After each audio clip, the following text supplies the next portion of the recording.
As Kasri.com, tomato marinara sauce. Hi, welcome back. It's Kasri.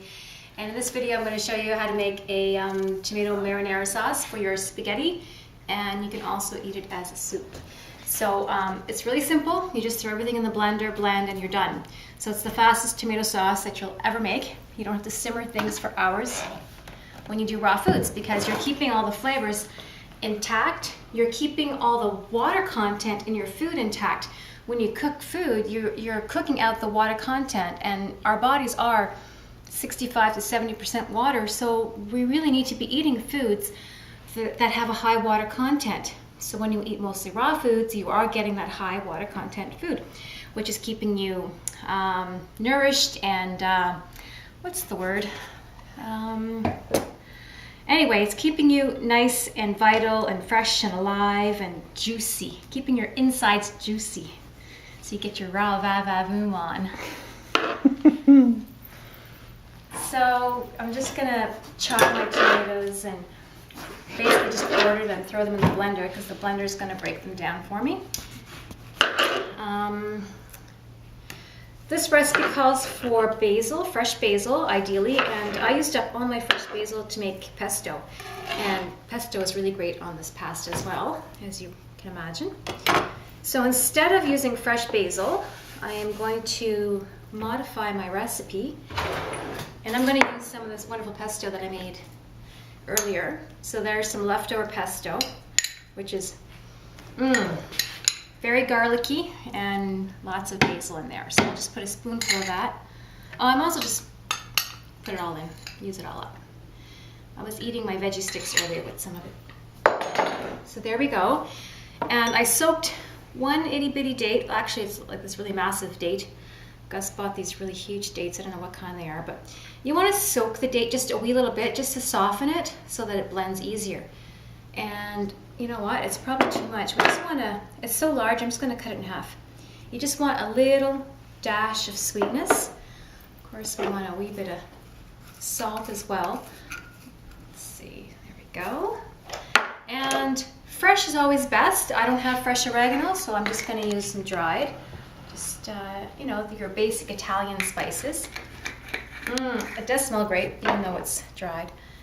And I'm going to add a little fresh dried basil, since I don't have the fresh, but oh, I love fresh basil. Just a little bit, because there's already basil from that pesto. So I'm going off the recipe, but again, raw foods, you can go off the recipe all you like. There's already garlic in that pesto, so I'm gonna add a wee little bit more garlic. This is just the tiniest little clove. Just grating it in there. There we go. And I do have fresh rosemary in.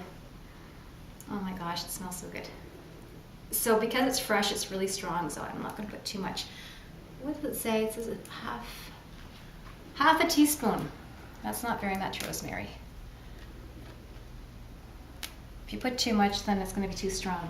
Oh, one more tomato. And the other thing to add is a bit of lemon juice. I squeezed it earlier, so we'll just add a bit of lemon juice. And here's our sun-dried tomatoes. And they've been soaked, so they're nice and soft. Sun-dried tomatoes are going to add a lot of wonderful flavor to our marinara sauce. Just give this another wipe because we're going to make our pasta in just a moment. There we go. Okay. And give it a mix.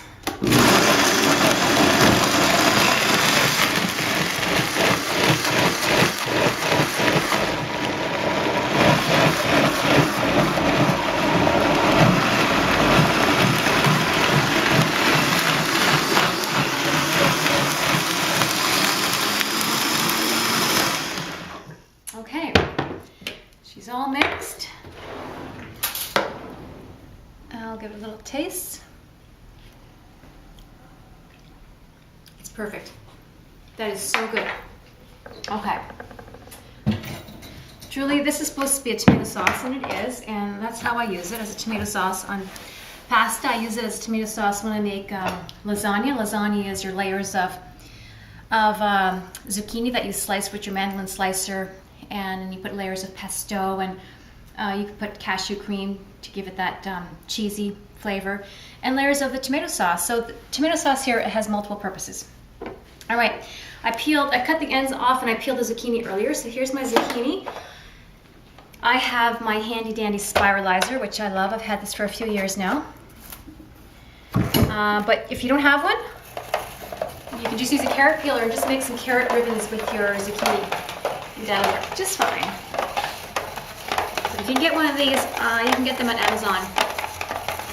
And sometimes kitchen stores have them, but there's another one. It's a different version. It's called a spiral slicer, I think. It's a whole other shape. It's like a round, like a bowl, and the spiralizing thing is on the top. And so you can Google that, spiral slicer, also available at Amazon.com and also at some kitchen stores.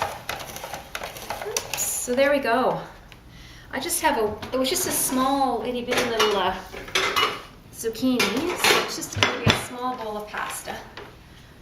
Plate of pasta. So there we go. Look at that. So that looks just like spaghetti. Some people marinate their noodles in a bit of olive oil before they serve them, but you can do that. A little bit of salt.